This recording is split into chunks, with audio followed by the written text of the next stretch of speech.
রাজার ঘরে ছোট রানী এলো পদ্মাবতী, রানী পদ্মাবতী। রাজার আরো 6টি রানীর ছিল না সন্তান, পদ্মাবতীর কোলালোতে মিলল সমাধান।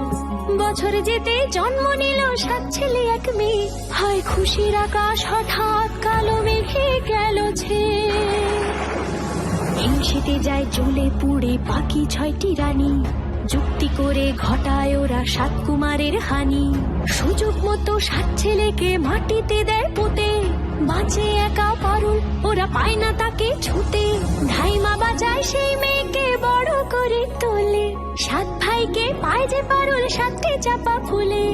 এত কিছুর পরেও রাজার বিপদ যে কাটে না, সূর্য নগরে সুখের সূর্য আর ওঠে না। হিংসা বিবাদ বিচ্ছেদ আর প্রেমের কাহিনীতে পারুল বোন কি পারবে 7 ভাই চম্পাকে জাগাতে।